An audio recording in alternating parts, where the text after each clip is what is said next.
ಲೋಕಸಭಾ ಚುನಾವಣೆ ಆದಮೇಲೆ chief minister ಎಲ್ಲ ಅಧಿಕಾರಿಗಳೆಲ್ಲ ಸಭೆ ಮಾಡಿದ್ದಾರೆ. ಒಳ್ಳೆಯದು, ಮಾಡಬೇಕು. ಅದು ಚುನಾವಣಾ ನೀತಿ ಸಂಹಿತೆ ಇದೆ ಅಂತ ಅನ್ಕೊಂಬಿಟ್ಟು ಎಲ್ಲ ಮಲ್ಕೊಂಬಿಡಬೇಡಿ ಅಂತ. ಕರೆಕ್ಟ್ ಅದು. ಸರಿ, ಇದು ಪರಿಹಾರದ ಹಣ ಎಲ್ಲ ಸರಿಯಾಗಿ ವಿತರಣೆ ಮಾಡಿ ಅಂತೆಲ್ಲ ತಾಕೀತು ಮಾಡಿದ್ದಾರೆ, ಸೂಚನೆಗಳೆಲ್ಲ ಕೊಟ್ಟಿದ್ದಾರೆ. ಶಿವಾನಂದ ಪಾಟೀಲರು ರೈತರ ಪರಿಹಾರ ಹಣವನ್ನು ಬ್ಯಾಂಕ್ಗಳು ಜಮೆ ಮಾಡ್ಕೊಂಡಿಲ್ಲ ಅಂದರು. ಇನ್ನು ಈ SSLCನಲ್ಲಿ 20% ಕೃಪಾಂಕ ಕೊಟ್ಟಿರೋದಕ್ಕೆ ಪರೀಕ್ಷೆ ಟೈಟ್ ಮಾಡಿದ್ದು ಸರಿ ಇದೆ. ಕೃಪಾಂಕ ಯಾಕೆ ಕೊಟ್ರಿ, ಯಾವ ಕಾರಣ ಕೊಟ್ರಿ ವಿದ್ಯಾರ್ಥಿಗಳಿಗೆ, ನೀವು ಯಾರನ್ನು ಕೇಳಿ ಕೊಟ್ಟಿದ್ದೀರಿ ನೀವು ಅಂತ CM ಕೇಳಿದ್ದಾರೆ. ಮುಂದಿನ ವರ್ಷದಿಂದ ಇದನ್ನು ನಿಲ್ಲಿಸಿ ಎಂದಿದ್ದಾರೆ.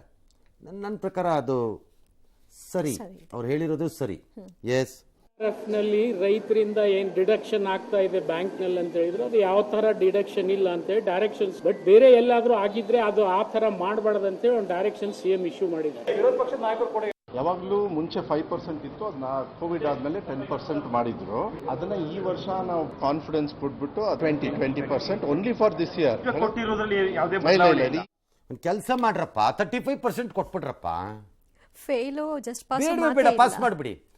ರಿಸಲ್ಟ್ ಹೆಚ್ಚಾಗಬೇಕು ಅನ್ನೋ ದುರಾಸೆಗೆ ಬಿದ್ದು ಸರ್ಕಾರಗಳು ಅಥವಾ ವ್ಯವಸ್ಥೆ 26% ಕೊಟ್ಬಿಟ್ಟು ಬ್ಯಾಡ್ ಕ್ವಾಲಿಟಿ ಫೆಲೋಸ್ನ ತಂದು ನೀವು ವಾಪಸ್ ಒಳಕ್ಕೆ ಬಿಟ್ಟರೆ ಏನು ಲಾಭ ಅದರಿಂದ? We are again creating the same bad quality. ಏನು 20% ತಮಾಷಿನ ಅದು. ನನಗೆ ಒಬ್ಬರು ಫೋನ್ ಮಾಡಿದ್ರು ಎಜುಕೇಷನ್ ಇನ್ಸ್ಟಿಟ್ಯೂಷನಿಂದ. ಅವ್ರು ಹೇಳಿದ್ರು ಇದಲ್ಲ ಅಪಾಯ ಅಂದರು. ಅಪಾಯ ನೆಕ್ಸ್ಟ್ ಇದೆ ನೋಡಿ ಅಂದರು. ನೀವು 2ನೇದು 3ನೇದು ಎಕ್ಸಾಮ್ ಮಾಡಿದಾಗ ಜಾಸ್ತಿ ಜನ ಪಾಸ್ ಆಗಲಿ, ಕಡಿಮೆ ಜನ ಪಾಸ್ ಆಗಿಬಿಟ್ರೆ PUC ಅಡ್ಮಿಷನ್ಗಳು ಬಿದ್ದೋಗಿ ಆ ಕಾಲೇಜ್ಗಳಿಗೆ ತೊಂದರೆ ಆಗತ್ತೆ ಅಂತ ಕೆಲವ್ರದ್ದು ಪ್ರಾಬ್ಲಮ್ ಅಂತೆ.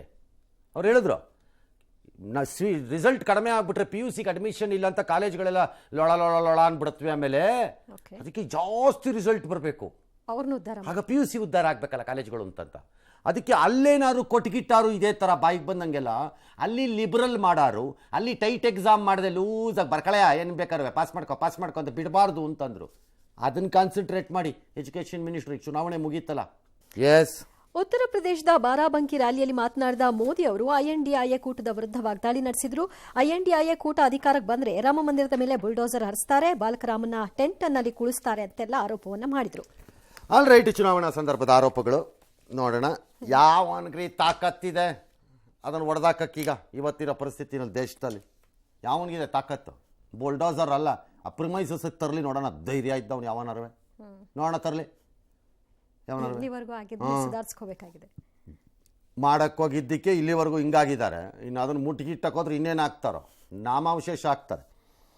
ರಾಯಬರೇಲಿ ಸೋನಿಯಾ ಗಾಂಧಿ, ರಾಹುಲ್ ಗಾಂಧಿ, ಪ್ರಿಯಾಂಕ್ ವಾದ್ರಾ, ಅಖಿಲೇಶ್ ಯಾದವ್ ಎಲ್ಲ ಹೋಗಿ ರ್ಯಾಲಿ ಮಾಡಿದ್ದಾರೆ. ಉಯ್ಯ, ಅವ್ರ ಸಖತ್ ಗ್ಯಾರಂಟಿ ಸೀಟು, ಅದಕ್ಕೆ ಇಷ್ಟೆಲ್ಲ ಬೇಕಾ ಕ್ಯಾನ್ವಾಸು? ಪಾಪ ಸೋನಿಯಾ ಗಾಂಧಿ ಮೇಡಮ್ ಅಂತುವೆ ಪುತ್ರನಿಗೋಸ್ಕರ ನನ್ನ ಮಗನನ್ನು ನಿಮ್ಮ ಮಡಲಿಗೆ ಹಾಕಿದ್ದೀನಿ, ನಾನು ತೋರಿದ ಪ್ರೀತಿ ನನಗೂ ತೋರಿಸಿ ಅವ್ರು ನಿಮ್ಮ ನಂಬಿಕೆ ಉಳಿಸ್ತಾರೆ ಅಂತೆಲ್ಲ ಹೇಳಿದ್ದಾರೆ. ಹೌದಾ, ಭಾವನಾತ್ಮಕವಾಗಿ ಐಸಿ. ಇನ್ನು ಮಮತಾ ಬ್ಯಾನರ್ಜಿಗೆ ಅಧೀರ್ ರಂಜನ್ ಚೌಧರಿ ಮೇಡಮ್ನೆಲ್ಲ ನಾವು ನಂಬಂಗೆ ಇಲ್ಲ, ಅವ್ರಿಗೆ ಬೇರೆ ಗತಿ ಇಲ್ಲ, ನಮ್ಮ ಜೊತೆ ಬರಲೇಬೇಕು ಅಂತೆಲ್ಲ ಹೇಳಿದ್ದಾರೆ. ಆಯ್ತಪ್ಪ, ಯಾರ್ದೋ ಜೊತೆ ಹೋಗ್ತೀರಿ, ನಿಮ್ಗೆ ಅದಕ್ಕೇನು ಹಿಂದೆ ಇಲ್ಲ ಮುಂದೆ ಇಲ್ಲ. ಯಾರು ಯಾವಾಗ ಬೇಕಾದ್ರೂ ಹೋಗ್ತಾ ಇರ್ಬೋದು, ಬರ್ತಾ ಇರ್ಬೋದು. ಬಂದಾಗ ಗ್ರೇಟ್, ಬರದಿದ್ದಾಗ ಹಾರಿಬಲ್. ಬಂದರೆ ಸೆಕ್ಯುಲರ್, ಬರಲಿಲ್ವಾ ಕಮ್ಮಿನ, ಅಷ್ಟೇ, ಮುಗೀತು ಕತೆ. ಪಾಕಿಸ್ತಾನದ ಮೌಲ್ವಿಯೊಬ್ಬ ವಿವಾದಾತ್ಮಕ ಹೇಳಿಕೆ ಕೊಟ್ಟಿದ್ದಾನೆ. ತನ್ನ ಭಾಷಣದ ವಿಡಿಯೋಗಳಿಂದ ಭಾರತದ ಹಿಂದೂಗಳನ್ನ ಮುಸ್ಲಿಂ ಧರ್ಮಕ್ಕೆ ಮತಾಂತರಗೊಳಿಸಿದ್ದಂಥ ಜಾಕೀರ್ ನಾಯ್ಕ್ನನ್ನ ಭಾರತದ ಚಕ್ರವರ್ತಿಯನ್ನಾಗಿಸಬೇಕು ಅಂತ ಮೌಲ್ವಿ ಕರೆ ಕೊಟ್ಟಿದ್ದಾನೆ. ನರೇಂದ್ರ ಮೋದಿ ನೇತೃತ್ವದಲ್ಲಿ ಸಾಂಪ್ರದಾಯಿಕ ಹಿಂದೂ ಧರ್ಮವನ್ನು ಉತ್ತೇಜಿಸುವ ಪಕ್ಷವು ಭಾರತವನ್ನು ಆಳ್ತಾ ಇದೆ. ಈ ಅವಧಿಯಲ್ಲಿ ಸಾವಿರಾರು ಹಿಂದೂಗಳನ್ನ ಮತಾಂತರ ಮಾಡಿ ಜೋಕರ್ ಬಿಡ್ರೆ, ಯಾವನ ಜೋಕರ್ ತಂದು ಭಿಕ್ಷುಕರ ದೇಶದ ಜೋಕರ್. ಅವನು ಭಿಕ್ಷುಕರ ದೇಶದಲ್ಲಿ ಜನಕ್ಕೆ ಹೊಟ್ಟೆ ಹಸಿವು ಇದ್ದು ಪ್ರಾಬ್ಲಮ್ ಅಲ್ಲಿ ಇದ್ದಾಗ ಈ ಥರ ಜೋಕರ್ಗಳು ಬೇಕು, ಸ್ವಲ್ಪ ನಕ್ಕುಬಿಟ್ಟು ಕಷ್ಟ ಎಲ್ಲ ಮರೆಯೋಕ್ಕೆ. ಅದರಿಂದ ಈ ಜೋಕರ್ ಹೇಳಿದ್ದಕ್ಕೆ ನಾವು ತಲೆ ಕೆಡ್ಸ್ಕೋಬೇಕು. ಇವನು ಅಲ್ಲಿಂದ ಬಂದು ನಮ್ಮ ದೇಶಕ್ಕೆ ಏನು ಚಕ್ರವರ್ತಿ ಮಾಡಿದೆಯೋ, ಇವನು ತಲೆ ಪಾಕಿಸ್ತಾನಕ್ಕೆ ಚಕ್ರವರ್ತಿ ಮಾಡ್ಕೊ. ಅವನು ನಾವು ಅಷ್ಟೊಂದು ಇದ್ದಿದ್ರೆ ಬೇಡ ಅಂದವ್ರು ಯಾರು ನಿನ್ನ ಕರ್ಕೊಂಡೋಗಿ ಅಲ್ಲೇ ಮಾಡ್ಕೊ. ಇಲ್ಲಿ ಕರ್ಕೊಂಬಂದು ನಮ್ಮಲ್ಲಿ ಜನ ಇಲ್ವಾ? ಏನನ್ ನೀನು ಹಿಂಗೆಲ್ಲ ಮಾತಾಡಿದ್ರೆ ಏನನ್ಬೇಕು? ನಮ್ಮಲ್ಲಿರೋ ಲೀಡರ್ಗಳು ಓವೈಸಿ, ಜಮೀರು, ಈಗ ಎಂತೆಂತ ಅವ್ರು ಇದಾರೆ ಇಲ್ಲಿ ನಮ್ಮ ಹತ್ರ. ಅವರೆಲ್ಲ ಏನು ಮಾಡಬೇಕು? ಅವರೆಲ್ಲ ಏನು ಅನ್ಕೋಬೇಕು? ಯಾವನು ಜೋಕರ್ ಇವನು? ಇದು ಈ ಭಿಕ್ಷುಕರದೇ ಅದು ಈ ಹೊಟ್ಟೆಗೆ ಸರಿಯಾಗಿ ಇಲ್ದಿದ್ದಾಗ ಅದು ಮೈಂಡ್ ಎಲ್ಲ ಅಪ್ಸೆಟ್ ಆಗಿಬಿಡುತ್ತೆ. ಏನೇನೋ ಮಾತಾಡ್ತಾರೆ ಲೂಜ್ಗಳ ಥರ. ಬೆಂಗಳೂರು ಮೈಸೂರು ಎಕ್ಸ್ಪ್ರೆಸ್ನಲ್ಲಿ ಟ್ರಾಫಿಕ್ ನಿಯಮಗಳ ಉಲ್ಲಂಘನೆ ಅತಿ ಹೆಚ್ಚಂತೆ 15 ದಿನದಲ್ಲಿ 12,000 ಕೇಸ್ ಆಗಿದೆ. 13,000 ಕೇಸ್, ಹೆಚ್ಚು ಕಡಿಮೆ 12,000. ಸೀಟ್ ಹಾಕ್ಕೊಳ್ಳಲ್ಲ, ಬೆಲ್ಟ್ ಹಾಕ್ಕೊಳ್ಳಲ್ಲ, ಮೊಬೈಲಲ್ಲಿ ಮಾತಾಡ್ಕೊಂಡು ಹೋಗೋದು, ಒನ್ ವೇಲ್ ಬಂದುಬಿಡೋದು, ಬರೀ ಇಂಥವೇ. ನಾನು ನೋಡಿದ್ದೀನಿ ಇಂಥವೆಲ್ಲ ಅದೇ ಮಾಡ್ತಿರ್ತಾರೆ, ಬರೀ ಕೆಲಸ ಅದೇನೆ. ಅವ್ರು ADGP ಅಲೋಕ್ ಕುಮಾರ್ KSRTCನವರು ಹಿಂಗೆ ಮಾಡ್ತಾ ಹೋದ್ರೆ ಏನು ಮಾಡ್ಬೇಕು ನಾವು ಅಂತ ಒಂದು ಟ್ವೀಟ್ ಮಾಡಿದ್ದಾರೆ. KSRTC ಅವರೇನೋ ಇಮಿಡಿಯೇಟ್ಲಿ ಹೇಳಿದ್ದಾರೆ, ಇಲ್ಲ ಥ್ಯಾಂಕ್ ಯು, ನಾವು ಕ್ರಮ ತಗೋತೀವಿ ಅಂತ. ಇದೆಲ್ಲ ಆಗಲ್ಲ ಕ್ರಮ, ಸುಮ್ಮನೆ ರೆಕಾರ್ಡ್ ಮಾಡ್ತಾ ಇರಬೇಕು. ಇಲ್ಲದ್ರೆ ಒಂದು ಹೊಸ ಸಾಫ್ಟ್ವೇರ್ ಕೇಳಿ ಸರ್, ನೀವು ಯಾರನ್ನಾರೊಬ್ಬರು ಈ ಸಾಫ್ಟ್ವೇರ್ ಬುದ್ಧಿವಂತರಿದ್ದಾರೆ. ಏನಪ್ಪ ಅಂದರೆ ಇಲ್ಲಿ ವೈಲೇಟ್ ಆದರೆ ನೆಕ್ಸ್ಟ್ ಟೋಲ್ಗೆ ಹೋಗ್ತಾರಲ್ಲ, ಆ ಟೋಲ್ಗೆ ಹೋಗ್ತಿದ್ದಂಗೆ ಟೋಲ್ ಜೊತೆನಿಲ್ಲ, ಅದು ಡಿಡಕ್ಟ್ ಆಗ್ಬಿಡ್ಬೇಕು. ಓಕೆ, ಅಲ್ಲಿಗೆ ಅದು ಇನ್ಫಾರ್ಮ್ ಯಾವುದು ಈ ಸಿಗ್ನಲ್ ಎಲ್ಲ ಈ ವೈಲೇಷನ್ನು ಅಲ್ಲಿ ಟಳಕ್ ಅಂತ ಡಿಡಕ್ಟ್ ಆಗಕ್ಕೆ ಸ್ಟಾರ್ಟ್ ಆಗ್ಬಿಡ್ಬೇಕು. ಅಲ್ಲೇ 500 ರೂಪಾಯಿ ಅಂತಿದ್ರೆ ಅಲ್ಲಿ 500 ರೂಪಾಯಿ ಪ್ಲಸ್ ಟೋಲ್ 100 ರೂಪಾಯಿ 600 ರೂಪಾಯಿ ಅಂತ ಡಿಡಕ್ಟ್ ಆಗ್ಬಿಡ್ಬೇಕು. ಸ್ಪಾಟಲ್ಲೇ ಹಾಂ, ಆಗ ನೋಡ್ರಪ್ಪ ದಾರಿಗೆ ಬರ್ತಾರೆ. ಹೌದು, ಥೋ ಹಿಂಗೆ ಸರ್ಕಸ್ಗಳು. ಹಾಂ, ಕತ್ತು ಉಳ್ಕಲ್ವೇನಪ್ಪ, ಮೂರತ್ತು ಅದೇ ಕೆಲಸ.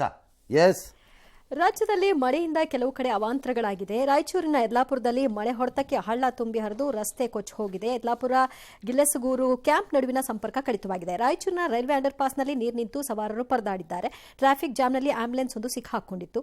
ಇದೇ ರೀತಿ ಹಲವು ಕಡೆಗಳಲ್ಲಿ ಸಮಸ್ಯೆ ಆಗಿದೆ. ಆದರೆ ನೀರಿನ ಸಮಸ್ಯೆ ಮಾತ್ರ ತಪ್ಪಿಲ್ಲ. ಗದಗ, ಬಾಗಲಕೋಟೆ ಅಲ್ಲೆಲ್ಲ ಹಾಸ್ಟೆಲಲ್ಲಿ ನೀರಿಲ್ಲ ಅಂತ ಮಕ್ಕಳೆಲ್ಲ ಖಾಲಿ ಮಾಡ್ಕೊಂಡು ಹೋಗ್ತಿದಾರಂತೆ. ಅಯ್ಯಪ್ಪ ರೈ, ಡಿಸ್ಟ್ರಿಕ್ಟ್ ಅಡ್ಮಿನಿಸ್ಟ್ರೇಷನ್ 4 ಟ್ಯಾಂಕರ್ಲಾರು ಕೊಡ್ರಪ್ಪ ನೀರು ಮಕ್ಕಳಿಗೆ. ಪಾಪ ಗದಗದ ಆಸ್ಪತ್ರೆಯಲ್ಲಂತೂ ಒದ್ದಾಡ್ತಿದಾರಂತೆ. ಗದಗದಲ್ಲ, ಹಾಂ, ಹಾಸ್ಪಿಟಲ್ ಸರ್. ಏನು ಮಾಡ್ತಿದ್ದಾರೆ HK ಪಾಟೀಲ್ರ? ಅದು ಜಿಮ್ಸ್ ಆಸ್ಪತ್ರೆ ಅಂತಾರೆ. ಹಾಂ, ಏನು ಮಾಡ್ತಿದ್ದಾರೆ ಇವರು? ಹೊಲ ತೋಟ ಮಾಲೀಕರನ್ನೆಲ್ಲ ಗೋಗರ್ಕೊಂಡು ನೀರು ತುಂಬಿಸ್ಕೊಂಡು ಹೋಗ್ತಿದಾರಂತೆ. ಪಾಪ ಯಾವುದೋ ಗ್ರಾಮದ ಜನ ಎಲ್ಲ.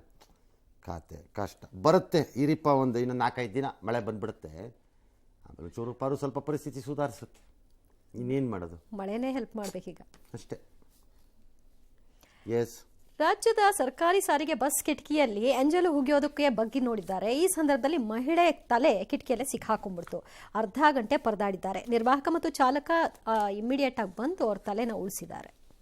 ತಲೆ ಉಳಿಸಿದ್ದಾರೆ ಅಂದರೆ ಸಿಕ್ಕಾಕೊಂಡು ಆಚೆ ತೆಗೆದೆ ಸರ್. ಆಚೆ ಬರಕ್ಕೆ ಆಗಿಲ್ಲ ಸರ್ ಅವ್ರಿಗೆ. ಇದನ್ನ ತಳ್ಳಪ್ಪ, ಈ ಕಡೆ ತಳ್ಳು ತಳ್ಳು ತಳ್ಳು ಅದನ್ನ. ಏ ಒಳಗೆ ತಳ್ಳು.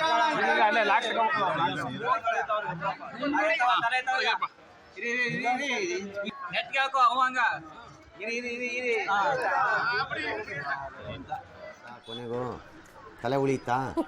ಹಾಂ, ಕಂಡು ಕಡೆ ಉಗಳಬಾರ್ದು ಅನ್ನೋ ಪಾಠನ ಹೆಣ್ಣು ಮಗಳ ಮೂಲಕ ಎಲ್ಲರೂ ಕಲ್ತ್ಕೊಂಡ್ರೆ ಚೆನ್ನಾಗಿರುತ್ತೆ. ತಲೆ ಸಿಕ್ಕಾಕೊಳ್ಳತ್ತೆ ಅಂತ ಅಲ್ಲ, ತಲೆ ಇದ್ದವ್ರು ಯಾರು ಉಗಳಲ್ಲ ಅಂತ ನಾನು ಹೇಳೋದು. ಪಾಪ ಆಗಿದೆ, ಆ ಹೆಣ್ಣು ಮಗಳಿಗೆ ಏನೋ ಮಾಡಿದ್ರು ಆಯಿತು, ಸರಿ ಹೋಯ್ತು. ತಲೆ ಇದ್ದವ್ನು ಯಾವನು ಉಗಳಲ್ಲ. ಎಂಥ ರೋಗ ಅದು, ಕಂಡು ಕಡೆ ಉಗಳೋದು, ಕಂಡು ಕಡೆ ಉಗಳೋದು.